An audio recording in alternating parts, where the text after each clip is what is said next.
பெயரான பட்டிமன்றத்தை யதுநந்தன் தலைமையில் நமக்கு கொடுக்க ஆசிரியர் திரு செந்தில்நாதன் அவர்களின் 4ஆம் வகுப்பு ஆ பிரிவு மாணவர்கள் வருகிறார்கள்.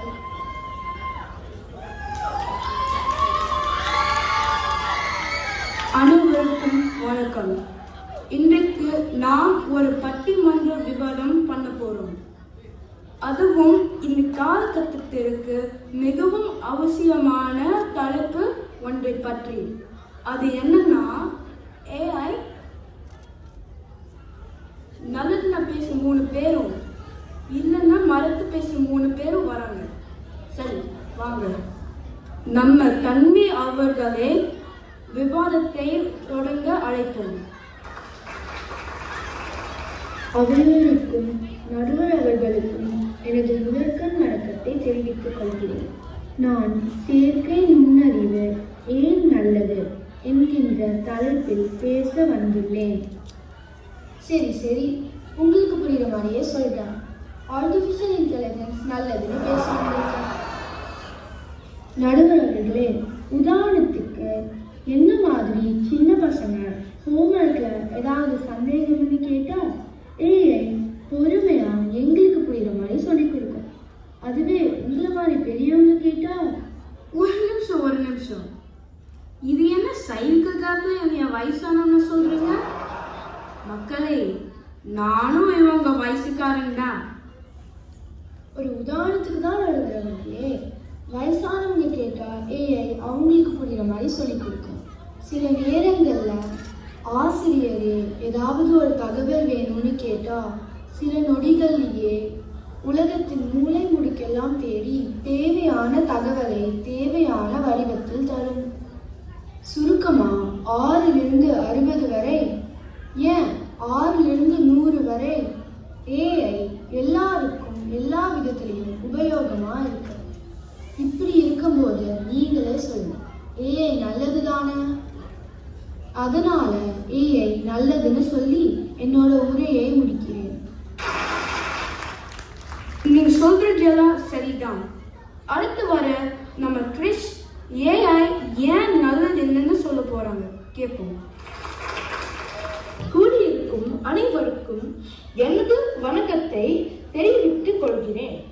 தன்வி அவங்க சொன்னாங்க ஏஐ ஹோம்ஒர்க்ல வர சந்தேகத்தை கிளியர் பண்ண ரொம்ப ஹெல்ப் பண்ணுதுன்னு. இது பரவாயில்ல, எனக்கு தெரிஞ்சவங்க சில பேரெல்லாம் ஹோம்ஒர்க்கை ஏஐ கிட்ட சொல்லியே முடிச்சுடுறாங்க இல்லையா நடுவர் அவர்களே? அது ஏன்பா என்ன பார்த்து அந்த கேள்வி கேட்கிற நீ? சும்மாதான் ஒரு ஃப்ளோல வந்துருச்சு நடுவர் அவர்களே. இன்னைக்கு ஏஐ கிட்ட நியூஸ் என்னன்னு கேக்குறாங்க. பக்கத்து தெருல இருக்கிற கடைக்கு வழி என்னன்னு கேக்குறாங்க. இப்படியே போச்சுன்னா எப்படி சாப்பிடுறதுன்னு ஏஐ கிட்ட தான் கேட்போம் போல. நம்மள முழு சோம்பரி ஆக்குது இந்த ஏஐன்னு சொல்லி முடிச்சிருக்கிறேன் நடுவர் அவர்களே. நல்லா சொன்னீங்க கிறிஸ்.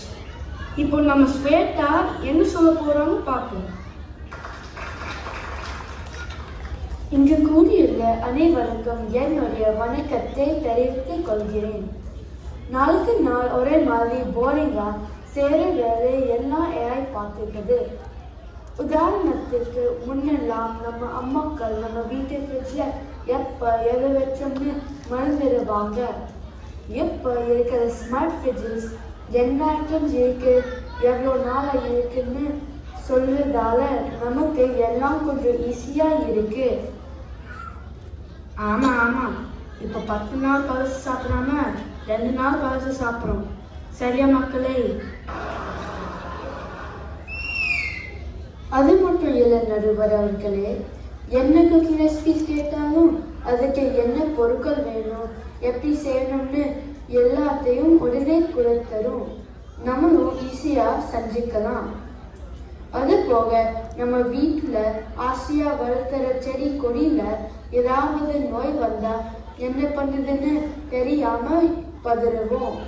ஆனா இப்போ ஒரு போட்டோ எடுத்து என்கிட்ட கேட்டா என்ன பிரச்சனை எப்படி சரி பண்றதுன்னு எல்லாமே சொல்லிடுது. ஏன் எந்த கதையில்ல என்ன மனது கிடைக்கும்னு கூட சொல்லிடுது. இப்படி இருக்கும் போது நமக்கு ஏஐ நல்லதுதானே நடுவர் அவர்களே? அருமையா சொன்னீங்க ஸ்வேதா. சரி, நான் சித்தார்த் வேற ரொம்ப நேரமா கவுண்டர் அட்டாக் பண்ண துடிச்சிட்டு இருக்காரு. வாங்க சித்தார்த். வணக்கம் வணக்கம். நம்ம சேட்டா சொன்ன மாதிரி தான் எங்க பக்கத்து வீட்டு ஆண்டி இன்டர்நேஷனல் ரெசிபியாங்க திருநெல்வேலி ஹல்வாவை ஏஆ சொன்ன எல்லா இன்க்ரீடியன்ஸும் போட்டு 2 மணி நேரம் கிண்டியும் ஹல்வா வரல. ஏன்னு கேட்டா ஏஐ அதுக்கு பத்த வச்சு சொல்லலையா?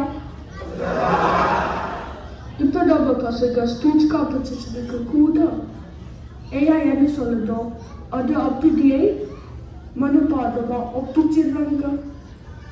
முன்ன மாதிரி லைப்ரரியில் போய் நிறைய புத்தகங்களை பார்த்து தயாராகிறது இல்லை.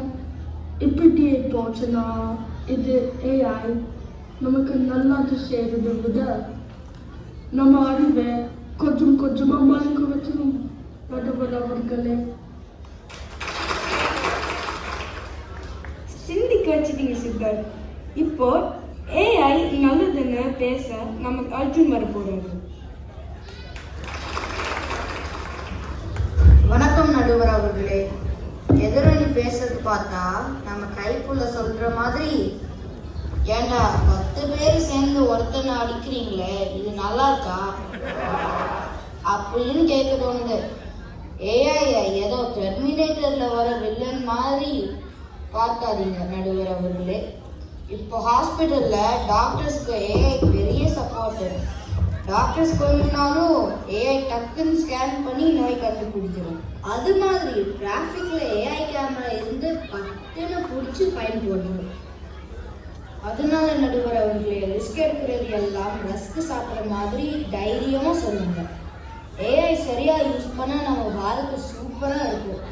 அதனால நேசமணியோட தலையில சுத்தியல் விழாம காப்பாத்துற மாதிரி நம்ம வாழ்க்கையை காப்பாற்ற வந்த ஏஐ ரொம்ப நல்லதுன்னு நான் சொல்லி முடிக்கிறேன் நடுவர் அவர்களே.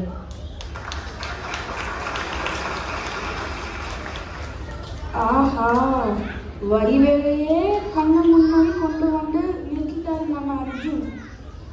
சிறப்பான கருத்துக்களை சொன்னாரு. இப்போ நம்ம தனியா இருக்கு கோவை சாதா மாதிரி காமிக்க கொடுப்பாங்கன்னு பார்ப்போம். வணக்கம் நடுவர் அவர்களே மற்றும் சகோதரர்களே.